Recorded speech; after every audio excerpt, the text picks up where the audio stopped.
My parents divorced years after I was born, and I inherited $1 million from my grandfather. Subsequently, they reappeared in my life, demanding financial compensation for my half-siblings and my father's debts. At the age of 21, I was abruptly cut off from my family, despite having been abandoned by them when I was around 12. My parents separated when I was 11. The dissolution of the marriage came as a complete surprise, as it appeared that the couple had amicably resolved their differences. One fine day, they both sat me down and informed me of their decision to divorce. I initially assumed that this was a prank, as I had a different understanding of the implications of divorce. I had heard from friends that when their parents divorced, there was at least a year's separation. The dissolution of the marriage was preceded by a lengthy period of conflict and emotional distress. In my case, the divorce was a relatively amicable process, with minimal emotional distress. The couple informed me that they had both developed romantic interests in other individuals. My mother would be relocating with her new partner, while my father's mistress would be moving into our family home. They would share custody of me, with both parents residing approximately 2 miles apart. I would be able to visit them on a weekly basis. I was initially overwhelmed by the news and unable to process it. I was unsure of how to respond, as I felt that my family was disintegrating around me. My parents reassured me that I would remain their top priority, and they both made numerous promises to me. I was promised various forms of material compensation, including the latest video games, vacations, and other items. However, I did not desire these things. I simply wished to live with my parents as a family. It was distressing to witness my mother packing her belongings and leaving the house, and to observe my stepmother unloading her truck and moving into my parents' bedroom. My parents separated on good terms, and my stepmother had twin boys who were almost the same age as mine. They both exhibited animosity towards me, and I reciprocated their feelings. My mother's boyfriend had a daughter from a previous marriage, but she resided with her mother. I considered spending more time at my mother's house, but shortly after she relocated, she became pregnant with her boyfriend's child. The situation became increasingly complex and awkward. I felt unwelcome. My presence caused discomfort to my mother's husband. They would utilize personal digital assistants, PDAs, in my presence, which I found disagreeable. I experienced a similar sentiment in my father's house due to the animosity between my stepmother and her sons and myself. Consequently, I began residing more frequently with my aunt, my father's sister and my godmother. My father's stepmother was 10 years my senior. She resided independently, and I occasionally visited her home. After a year of residing in the 3 aforementioned households, I permanently relocated to my aunt's residence. It took over 3 months for my parents to recognize that I had moved in with my aunt. My mother assumed I was residing with my father, and my father believed I was staying with my mother. They did not inquire about my whereabouts during this period, as they were preoccupied with their respective families. My aunt served as a crucial source of support and affection. She frequently took me out to dine and see films, which greatly enhanced my emotional well-being. I would accompany her on summer vacations, during which we would visit my paternal grandfather at his farm in the countryside. Initially, my father would send my monthly allowance to my aunt, but he eventually began to default on this payment. My aunt would sometimes remind him of the outstanding balance, and on other occasions, she would allow the matter to go unaddressed. I felt a sense of obligation to contribute to my aunt's household, so I began working for her to earn my own living. She owned a plant nursery, and I began working there after completing my formal education. In addition to my professional responsibilities, I also assisted with various household tasks, including trash disposal and grocery shopping. It was an enjoyable period of my life living with her. Meanwhile, my parents seemed to have forgotten that I was their son. They even forgot my birthdays. Only when Aunt reminded them would they call to say that they loved me. Sometimes I heard Aunt calling to inform them that I was sick, but none of them showed up, even on my school's graduation day. None of them showed up. It was my aunt who was there to cheer me up when Aunt called them to school about their negligence. They would call me and apologize to me. I grew so resentful of them that I stopped answering their calls. Eventually, they ceased contacting me, subsequently attributing my unresponsiveness to a deterioration in our relationship. I informed them that I was not interested in engaging in a blame game and that their actions would not affect me. I made it clear that I did not want them in my life after school, having attended uni and subsequently relocated. Following my departure from Aunt's residence, I continue to visit her on a regular basis, ensuring to attend her birthdays and holidays. Over the years, I have developed a strong attachment to her. I am currently in my final year of university. 3 months ago, my paternal grandfather passed away, an event that was particularly distressing. For both me and my aunt, our closest relationship was with our father and the other uncles. They did not visit him frequently, and in fact, they did not attend his funeral. However, they did attend the lawyer's office to see his will. Unfortunately for them, Grandpa had already given all his belongings to Aunt, including the 150-acre farmland, the farmhouse, and $1 million in cash. The remaining money was given to a charity. This was a difficult situation, but if one understands the circumstances, it makes sense. I will discuss this further in another thread. It is important to note that Grandpa was ill for a long time and wanted to meet his sons. Despite Aunt's request that her brothers visit Grandpa, none of them showed up or shifted with him in his final days to take care of him. I had moved out for my university studies by then, having already taken possession of the property and called it home. Aunt told me that she would be giving me the $1 million that Grandpa had left for her. The immense happiness I felt was beyond words. It was not only because she gave me the money, although that was a significant factor. It was also because I realized that she cared for me so much when I was living with her. I used to rant about how I wanted to she provided me with the financial resources to start my own company, hire employees, and pursue my entrepreneurial aspirations. I expressed my gratitude to her and shed tears of joy. Without her support, I would have faced significant challenges in achieving my goals. The news of her generosity did not take long to reach my parents. They suddenly exhibited unconditional love and affection towards me, frequently calling and checking on me. I politely requested them to refrain from such actions, as I did not want them to become a part of my life again. Last week, my father unexpectedly visited my dormitory. He had obtained the address from my aunt. It is likely that none of them remember which university I am currently attending. He informed me that he was proud of my impending graduation and proceeded to laud my academic achievements. He then inquired about my lack of visits to his home. I inquired about the last time he had called. He remained silent, prompting me to inquire about the nature of our relationship. He responded that I was still angry about the dissolution of our marriage and that I should move on. He then suggested that we could have dinner together, and that my mother would also be present. I informed him that I had no intention of reconciling with him or my mother. I reiterated that I had no other family and that he and my mother had abandoned me long before. I informed him that I was aware of his motives and that I knew why he was there, to discuss the $1 million. He brought me here with the intention of expressing his sincerest apologies and his desire to rekindle our relationship. He stated that he had no ulterior motive other than love and that he was here to ask for my forgiveness.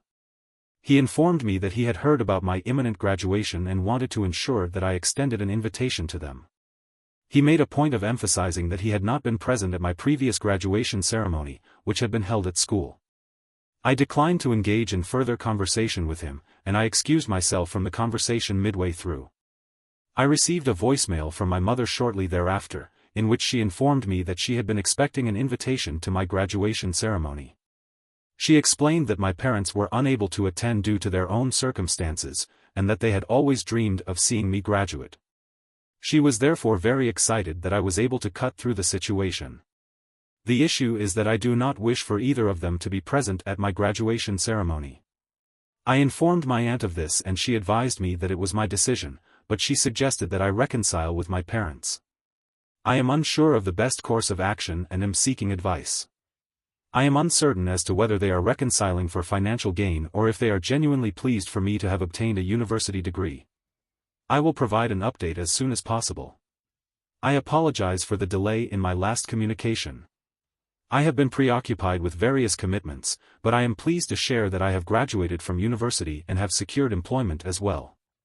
I would like to express my gratitude to you all for your support. I will now begin by answering some of your questions. The most frequently asked question in the comments was about my aunt. People inquired about her family and how she was able to accommodate me for so many years. In my initial post, I indicated that my aunt is 10 years older than my father. When I relocated to her residence, she was in her late 50s. She was single, as her husband had passed away in an accident when I was very young, possibly around 1 or 2 years old. She has a daughter who had relocated to pursue a medical education at the time, and she is now a cardiologist who has settled in the UK and has been living alone. She did not date any men after that. Following her husband's demise, my daughter and I attempted to facilitate a romantic relationship between her and several men. However, she adamantly rejected these overtures, citing her undivided affection for her plants and her contentment in nursing them. Some of you have suggested that I was unduly harsh on my parents, suggesting that they have the right to separate and remarry. You are correct in this assertion, they do possess the freedom to leave SL and choose their partner. However, this does not justify their subsequent neglect of their children after their new family enters their lives. My parents did the same, initially neglecting me for their new family. They informed me that I would be staying with my father for a week. 1 week at my mother's house, though we were following a schedule. On occasion, they would say, "It's my time again to have you." They would always plan without me, and their dinner plans would always be after I left. They would even talk like this in front of me.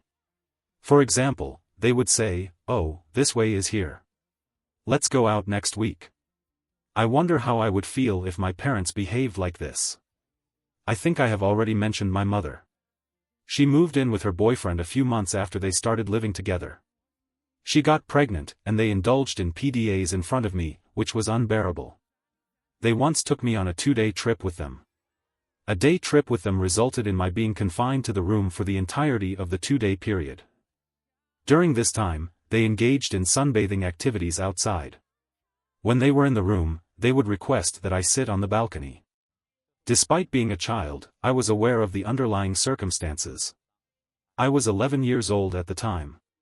Additionally, I could hear them engaging in inappropriate activities. The man in question was not even my biological father. How could I possibly remain in their company? I was not expected to remain with them. I ceased attending my mother's after that. My father was preferable to my mother on some occasions. He attempted to include me in their plans, but his stepsons would become enraged and throw tantrums at him. He would then say, "Okay, skip this one, maybe next week." He and his son could go fishing. That next week would never come because the following week would be at my mother's residence. I came to realize that my parents had some sort of agreement that whenever they had to get rid of me, they would say, "Let's do it next week." Consequently, the following week would be the other person's responsibility. Once he was able to tag me along in their family vacation, it was so horrible. On the day in question, my father's wife and her sons occupied themselves with various activities, leaving me feeling neglected. Even during the family photographs, they would request my assistance in taking theirs. I was not included in any of the photographs, with only 4 images of me captured in 3 of them. In one of these, I was alone, while in another, I was accompanied by my father. Contextually, individuals who have been present during these discussions have informed me that I was unkind to my parents. In response to the current situation, I have stated that my parents desired my return to their lives. They asserted that their motivation was to be a part of my graduation day, which they regarded as a moment of pride. I have indicated that I do not wish for them to be present on that occasion. The day of my high school graduation was a significant event in my life. However, my parents' extended family members were not present. They had recently formed new families and had not reached out to me. I had purchased extra tickets for them in case they decided to attend the graduation ceremony. They did not attend. They forgot about it and attended the convocation. I requested that she not reveal the dates to my parents. It has been almost a month since my graduation day, yet none of them called me to check for the dates. Therefore, my graduation was merely an excuse for them to have me back in their life. Update: a new development has occurred approximately 2.5 months after my graduation. My mother contacted me to inform me that my half-sister had graduated from primary school and was now attending a private elementary school. However, the family is experiencing a financial shortage, and they have requested my assistance. I was taken aback by her request, and upon inquiring about the reason behind it, she asserted that I should fund her education, given that she was my sister. She did not beat around the bush, she stated that I was aware that my aunt had bequeathed her $1 million inheritance to me. I confirmed that I was indeed aware. She then stated that my sister needed me, and that it was my time to assume the role of a supportive older sibling. I immediately interjected to express my disagreement. "Hello, delusional one. I have never seen that sister you are talking about. Where were you when I needed my mother? When I was sick and cold, you were nowhere." She began to sob and said, "What can I say? If you are still stuck in the past, I thought you had a significant sum of money. What are you going to do with it? So, it would be preferable for your sister to receive her education at a private school." I had intended to say much more, but I did not. I informed her that I have plans for that money and that I am unable to spare any of it for anyone else. She then terminated the call. She did not even inquire about the graduation ceremony. I was correct in my assumption that their renewed love was only for money. I was still processing this information when I received a call from a bank. They informed me that I was responsible for paying my father's defaulted mortgage. I inquired about the source of their contact information. They replied that my father had provided them with my number. My father had taken out a personal loan and failed to make the mortgage payment for several months. When the bank began pursuing him for the debt, he requested that they contact me. He contacted me because he had run out of money. Initially, I was overwhelmed by the situation and unsure of how to proceed. I was concerned that I might be legally obligated to pay his debt, given that I was his son. Fortunately, I was able to resist the pressure and inform them that I needed to consult with my father first. Prior to contacting my father, I consulted with a lawyer friend of mine. Although he was not yet a lawyer, he was currently in his final year of law school and was therefore familiar with the relevant legal terminology. He informed me that I was not legally bound to pay the debt. I then asked him how the bank had been able to contact me for the money. He explained that the recovery agent had the leverage to recover the debt. The amount from anyone who wishes to pay on the loaner's behalf, but I reserve the right to refuse at any time. I did not contact my father after that. I was aware that he would attempt to persuade me to pay for his mortgage, despite the fact that it was not my responsibility. I waited for the bank to contact me again. They called after a week and inquired about the date on which I would be providing them with the requested funds. The recovery agent employed certain assertive tones with the intention of intimidating the debtor.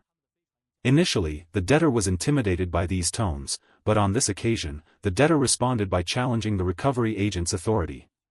The debtor stated that the recovery agent had no right to speak to them in such a manner and that they were not at fault for the mortgage default. The recovery agent was informed that they would not receive any payment. The debtor then informed the recovery agent that they could contact the original defaulter.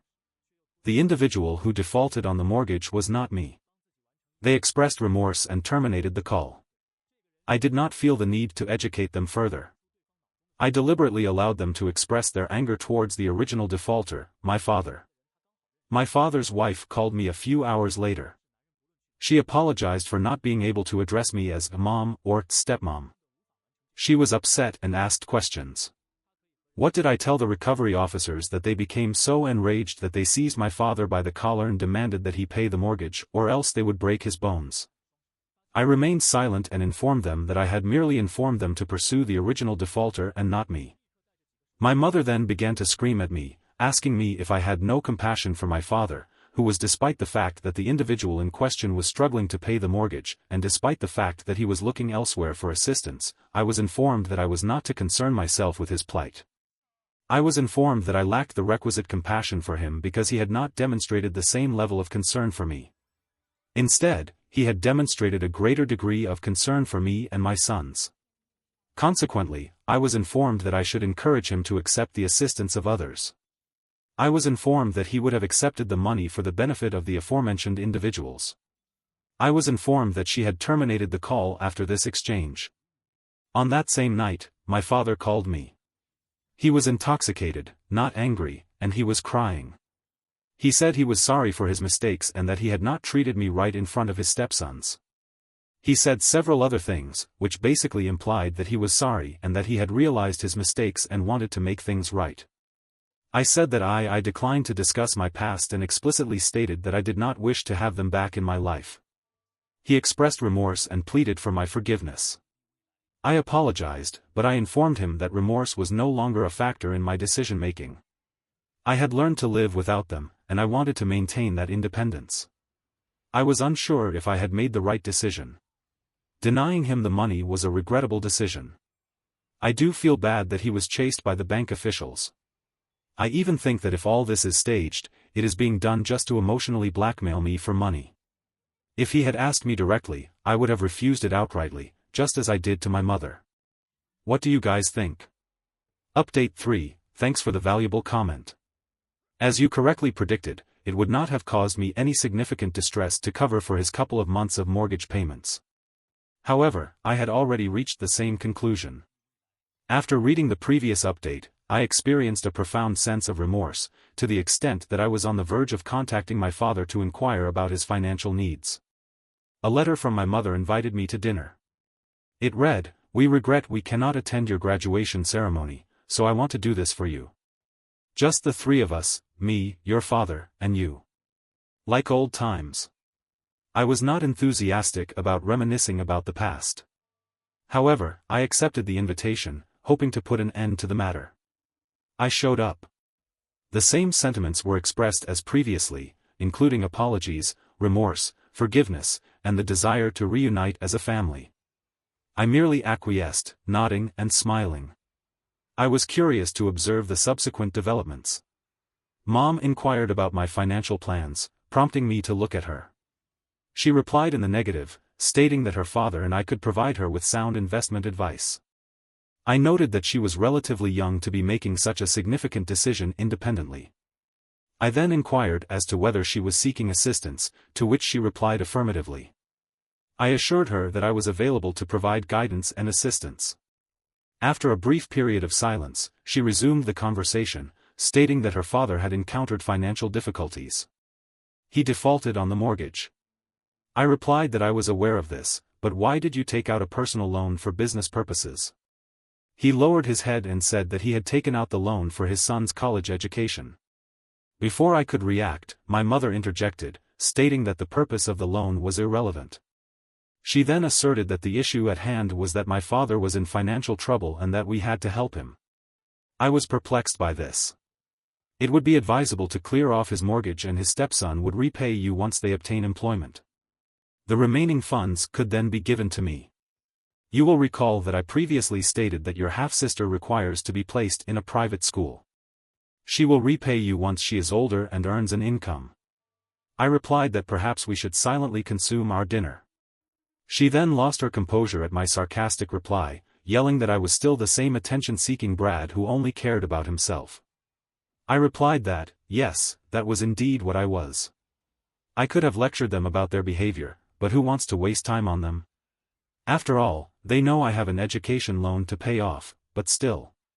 They demanded that I contribute to my stepbrother's loan and my half-sister's private education, while also working to repay my own loan. I informed them that I was no longer interested in their requests and that I was done with them. I was correct in my assessment that they had only returned to my life for financial gain.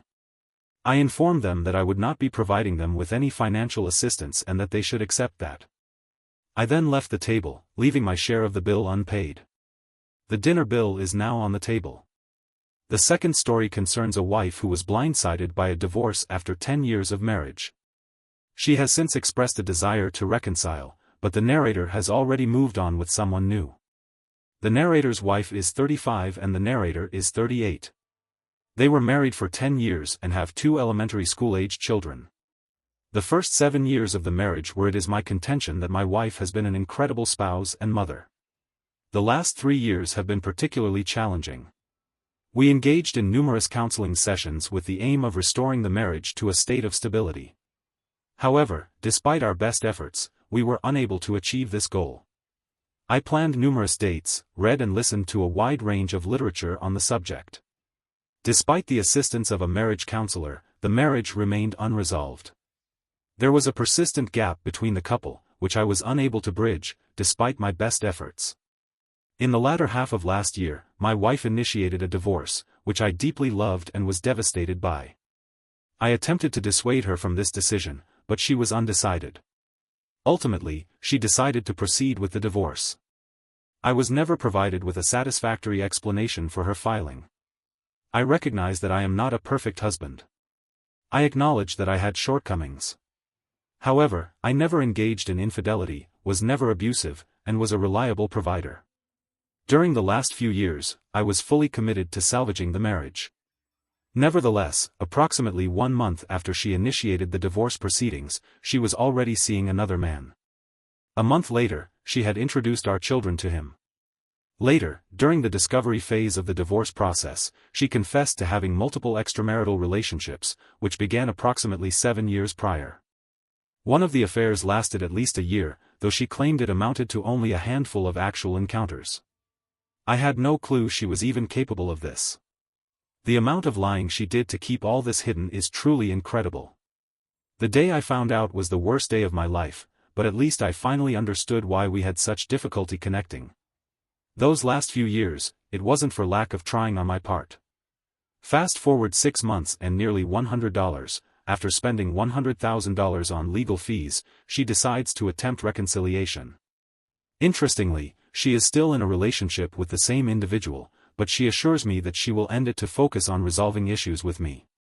It is unclear what prompted her change of heart. One possibility is that she learned that I had started dating someone highly regarded by her.